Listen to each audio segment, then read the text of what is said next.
on your food, munch on your food, and if you need to get something more, coffee or something, get up quietly and go get it. Okay. I'm here for one purpose in Nevada. I'm here in Reno for one purpose, and that's to promote Joey Gilbert. Yeah. You all decide. I'll talk a little bit about him, and I'm going to let him say his own piece. But this is a VFW hall, right? And I am a member of the VFW. And so my quick story on joining the VFW. I joined a number of years ago. I actually was out in California helping out some people, and there was a young man that was walking down the hallway of this hotel, and he was a high school kid, but he was dressed in uniform. He was a high school ROTC kid, and he had like fruit salad all the way up his sleeve, right? And I'm looking at this kid, I'm saying, damn, I had just gotten out. I had just gotten out of the military, and this kid's got rows all the way up. It's like stuff over on this side, and I grabbed him, and he was with his mom. And I said, where are you going? This is how I joined the VFW. So I said, where are you going? He goes, well, I'm being recognized as the high school ROTC, cadet of whatever that area was at the time. And this was in Palm Springs, California. Okay? So big event for this kid and some other first responders that they were recognizing. So I thanked him for just doing what he was doing. He was a high school kid, senior in high school. I don't know what he's doing today. So I walked with him and his mom, and we went down to the site, and I just went down there to meet some other veterans. And the guy that's like this gentleman, that's your vice commander, the gentleman there met me, and he goes, hey, are you a member yet? And of course, every time you go into any one of these clubs, they always want you to join, right? And so he goes, are you a member? He said, I'm not actually. I'm not. At that time, I had not joined up. But he goes, we have a great VFW here, VFW 3699. And he goes, our claim to fame is that George Patton is a member of our hall. And I said, interesting, because George Patton ain't from that place, right? So I said, well, I'll tell you what, I'll join your hall. So I'm a member of VFW 3699 out of Palm Springs, California, and I grew up in the state of Rhode Island.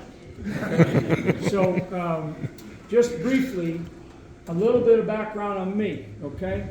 So I am absolutely from a military family. From the days of prior to the turn of the last century. I've had a grandfather. That's okay. I'll talk right here. I'm fine. This is good. This is good. So I have a grandfather. All my relatives that served in various wars. They're all deceased now. But I have a grandfather that served for just over 40 years in the Navy and retired as a lieutenant. So any Navy in here? I don't know how you retire as a lieutenant. After 40 years, but he was actually, it's a great story because he served on the USS Baltimore in 1914, and 80 years later, and the Baltimore went into the port of Prince of Haiti. Okay, when we were serving in that time, 1914 is probably World War I, and in 1994, I'm in the Bay of Haiti, Port-au-Prince, and I went ashore with the 10th Mountain Division, and my mother who was still alive at the time, she sent me a photo of her father, my grandfather, on a beach in Haiti in 1914, and here I am. I literally at the time when I was on board the Mount Whitney at the time, and then we went ashore, and when I got the photo, I looked at it, I'm saying, damn, here we are, the United States of America, 80 years later, doing the same damn thing, right? And so history does repeat itself, but I'm giving you a little tale of sort of my sort of lineage, because my other grandfather he served in the Army in World War I, was missing in action for a period of time, and then he was recovered. And I have both those letters saying, we regret to inform you, his mom at the time, my grandmother,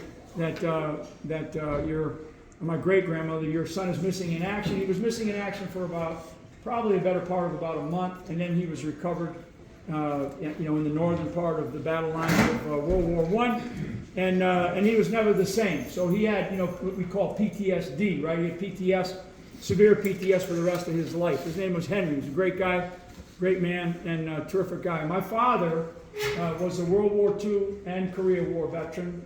My father retired as a sergeant from the Army. He served in Europe. And then when he went over to Korea, he served for 2.5 years on the Korean Peninsula.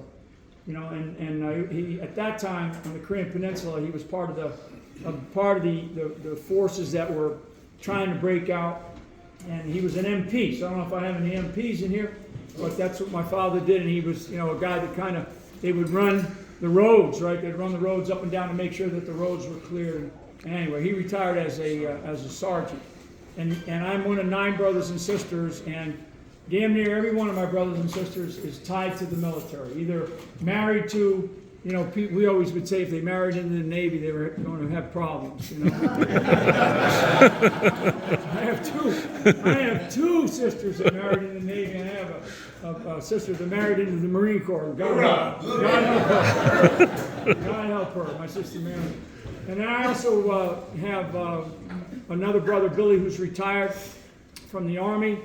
And of course, I'm retired from the Army. And I have another brother, Charlie, who is still serving. So my brother Charlie is a 4-star, and he's commander of all Army forces in the Pacific right now. Okay, he's in charge of about 180,000. So he's in charge of about 180,000 people, okay? And he's serving right now. And I, you know, we communicate every so often, but because of the craziness that we're dealing with in our government right now, and my brother Charlie, I go to work for him today. He's a warrior. He's fought in every war, every single one. He's got all. He talked about fruit salad, and since he entered the Army in a long time ago, '83, I think, is when he first came in. So he is an absolute warrior. He's been in the infantry, and so he's still serving. So I tell you all that because, and none of us are West Point graduates. You know, I'm State University, Charlie State University, University of Rhode Island. You know, University of Rhode Island. We're State University guys. We're you know, my old man was very, very tough guy, and was a sergeant in the Army, right? And it was of that generation, and you know, you get up and you go to work and you treat others like you like to be treated, and you respect people for what they are and for who they are, and you get out there and you work hard, right? And old man used to tell us when he would kick us out of bed in the morning that, you know, if you live to your 75, if you're lucky enough to live to your 75 and you sleep 8 hours a night, you have slept for 25 years. Only a sergeant could say that to you, right? And then the next thing would be, so get the hell out of bed and get out there and work. Right? That's what he would say. He'd kick you in the rear. And that's how my old man was, and he was a very tough guy. And so anyway, we're in the most consequential time in U.S. history. Okay, don't think that this is going to be solved by electing some new county commissioners or even a couple of school board members or another governor, which you need, okay? Or sending somebody up to Washington, D.C. You know, I'm looking for the gentleman that was asking me the question about, you know, MIAs in Vietnam, right? I mean, war is unfair. It is unfair. I've spent 5 years in direct combat, okay? 5 years in direct combat with some of the best forces that we've ever had, okay? Some of the top forces that we've ever had. And when you do that, you know, it is totally unfair. And yeah, do politicians make stupid decisions? Absolutely. I mean, look at what just happened in Afghanistan, our most recent example. We essentially surrendered to a bunch of guys in shower shoes and bathrobes, you know, and we left Americans behind enemy lines, a lot of them, thousands of them. And I know guys that are Americans who are not part of the military, not part of the government, still trying to get people out today. Okay, so, and we surrendered. After 20 years, trillions of dollars. So the thing that I like to tell people, and there's a couple of young people in here, kids that are in, you know, this young kid, like as an example, you know, I'm trying to teach him to say yes instead of yeah. Very important. You can get a long way with just some very simple words like yes ma'am, no ma'am, yes sir, no sir, you know, please, right, thank you. You can be very successful in life. And we've forgotten just the basics of who we are as Americans. Okay? This is our fault. So when you ask me, gentlemen, it was a great question. So don't worry about what you cannot control. You can bitch about it all day long. Excuse my Irish. Okay, you can gripe about it. You can complain about Washington, D.C. You can complain about your state capital. But if you can't control it, then that's all you can do. But what you can control, you can control whether you get up off your rear end and get out and go do something about it. Okay? I mean, you got these people that are going, it's like me. You think I wanted anything to do with politics? No. I came out of the Army. I could have done what a lot of other generals and admirals go do. Go get a, go work in a think tank, go work for a Lockheed Martin, go do anything I wanted to do. But I saw in my career, particularly the latter part of my career, I saw this evil creeping into our system. Okay? And it is evil. It is evil. Okay? I'm a lifelong Democrat too, by the way. I've just changed parties because I can't. Well, I mean, because this is not about parties either. This is about being an American. Yep. Yep. Woo! We are going to lose this country rapidly if we don't. And I mean, we have 55,000 homeless veterans. 55,000 homeless veterans, and we're giving $40 billion away, or $50 billion now, I understand, to Ukraine. It's nuts. So we're going to lose this country. So when I was a young officer, and I've served it, and I always tell my infantry buddies that I got more infantry time than most of them. In fact, the majority of them, other than probably my brother. And I know all these guys. I've known Lloyd Austin, the current Secretary of Defense, since he was a lieutenant colonel. Mark Milley and I have known each other for a long time. All these guys that are still serving, and a lot of the young pups that are still coming up. Okay? So we have, on our military side, we got problems. We got problems, big problems. So, somebody asked me about Milley's speech to West Point yesterday. We've been talking about technology, how technology is going to change war. Technology changed war in World War I with something called the machine gun. Right? I mean, when somebody figured out how to use a big club instead of throwing rocks at somebody, that was a change in technology on the battlefield. There's so many historic examples about how technology is going to change. So every general that gets in there, they always start talking about all this stuff. This is really not about the military. I'm not standing here to talk about the military so much. Okay? I can answer any questions that you have about the military. But I'm really here to talk about the state of our country. When I was a young officer, I actually worked with Venezuelans. Okay, and I came into the military in the latter part of the 70s, and I retired in 2014. So I spent a long time in the military, a long time. And so, in those early days, I actually we were working with Venezuelans. Why? Because at the time, Venezuela was one of the top 10 countries in the world. Okay? They have oil, energy resources in Venezuela, like they have in the Middle East. It's a wonderful, beautiful country that was within the sort of the global, the world of the community of communities, right within the world. Top 10 economy in the world. Okay, like they were in there with Germany, they were in there with Japan, and there with South Korea, and there with us. Right? And a couple of other countries, France being another one, the United Kingdom being another one, at that time. Okay? And I mean, in 20 years, you can't buy any toilet paper. Right? Is that familiar? Does that sound familiar to everybody? Right? We ran out of damn toilet paper. Now we're running out of formula for babies. We see gas prices. Gas prices, we have enough energy. This is why there's a power grab for this country. Okay, this is real. Okay, we have enough energy, just energy alone. Never mind our ability to produce food and to create water. Joey will talk about water here because it's a big deal. Okay, food, water, and energy. Those are the three resources that everybody needs. Food, water, and energy. This country has enough energy to take care of the rest of the world for 500 years. Okay, whether you take it out of shale, whether you take it out of nuclear, whether you take it out of coal. In fact, if you just went with clean coal, we probably can cover that period of time. Just from the United States of America. So these, and they're not incompetent.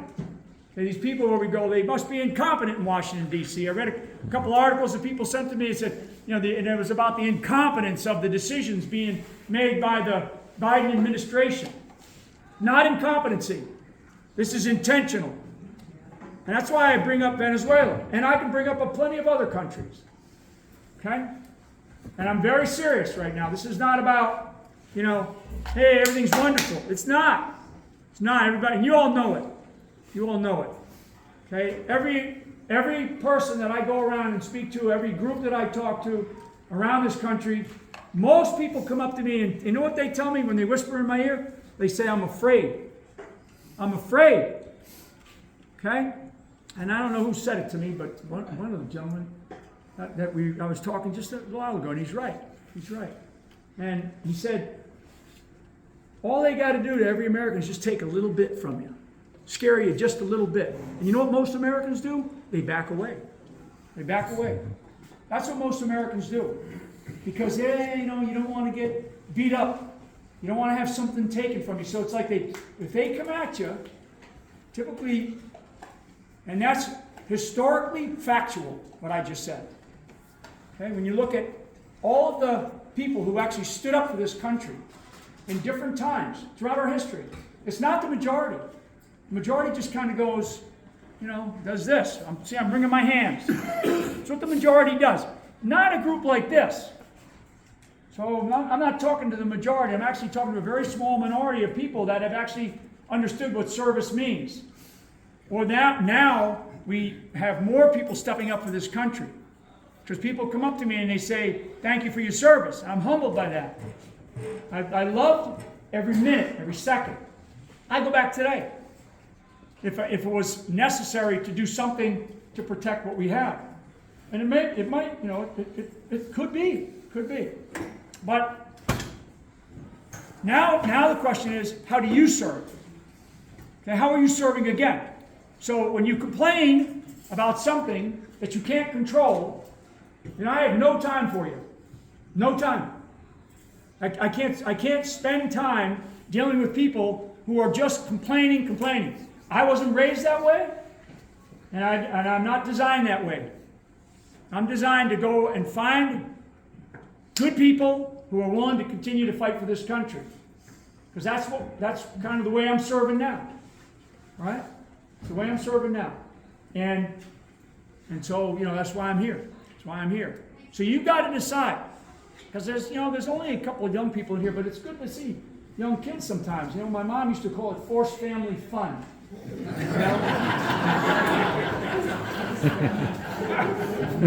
Right? So I'm going to turn it over to Joey, I think, and right? Okay, to Joe's dad. And there's only a couple of places in this state that matter, sadly, for the vote.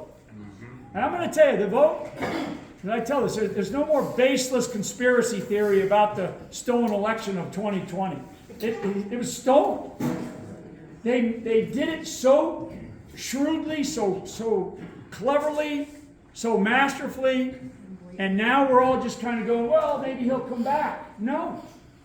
Okay?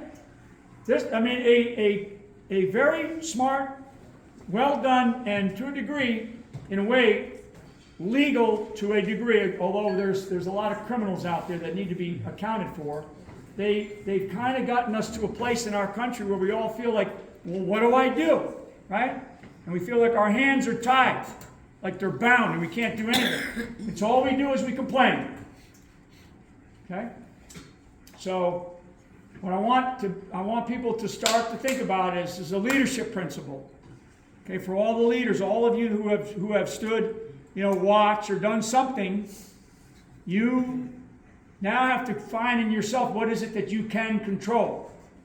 Okay, like I said, you can gripe about the things you can't control all day long. It's a free country. But what is it that you can control? And those are the things that you have to go out there and then take control of. Okay? That's basic leadership. It's basic leadership. So if people would come, some NCO or some young officer who we're putting on the line, come back and complain to me about something, I'd say, do you need something? Is there a resource I can give you? I'll give it to them. And if you're just coming back to complain about something, then I'm going to look for somebody else. Because right now we are at risk. The nation is at risk. Nation is at risk. And I haven't even once mentioned China. Okay? So everything that I have talked about is domestic. Okay? Because of the infiltration of our institutions and the complete takeover of every lever of power in this country has been done. So now what do? We got to work at the bottom level, bottom up. Okay, bottom up. Bottom up. Town, church, county, state. Because the only reason why we still have this fabric of this country is because we have something called states' rights. So the founders gave us that in the Constitution. Otherwise, if they didn't give us that, that beautiful amendment and this Constitution, we actually couldn't have these kinds of things. Couldn't have these kinds of things, right?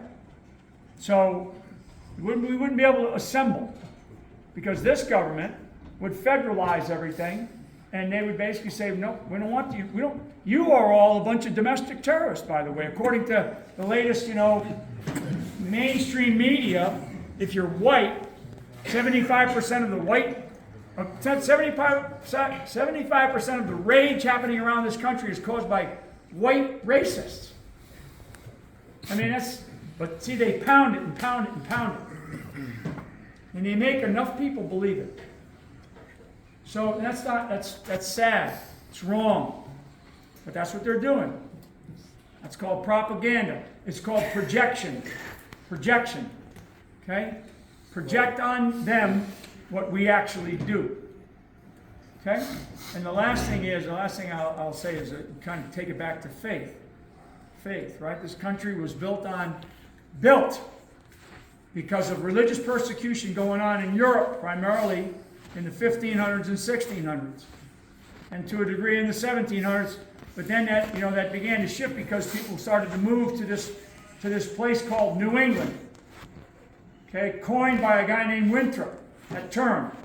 And I don't mean the 7 states, I mean the 13 colonies. And at that time, they didn't even exist when he coined that term. New England. Okay, he coined that term in 1630. So here we are. And the removal of faith from our country is very, very real. And faith, to me, is a very intimate thing. I found myself wearing it more on my sleeve lately than I ever did. Because in the military, like my old man used to say, you're not going to find an atheist in a foxhole. Right? So, and he's right. He's right. When you're saying, God help us. Right? And you hear some guy that you never heard him say it, he's like, God help us. So, this country, that's what I'm saying. I'm saying God help us. Because the problem that we face, the big, big problem that we face, is so beyond one person to be able to solve it. Or one political leader to be able to solve it. But each person has that role, and in their world they can do different things. Each of you now, right? Each of you. So we have, since November, we've overturned 200 school boards in this country. That's a big deal. That's a win. And we've got to talk about winning. But the bigger problem that we have is going to have to be a return of this country to its Judeo-Christian principles and values, and we must be fearless about that. Fearless. Okay? I'm gonna let Joey speak here. These guys are from this area, and they, I'm looking for leaders around this country, and I want because that's what we need. And I don't care about politics. I don't care about politicians. In fact, If it were up to me, if I could sprinkle fairy dust on all these places, poof, they'd all be removed. Okay? And we would bring in people who actually, you know, care about this country, and that they are willing to sacrifice it all for this country. Okay? All right. I was going to take some questions, but no, I'm not going to take any questions. Maybe later. Okay? Yes, sir.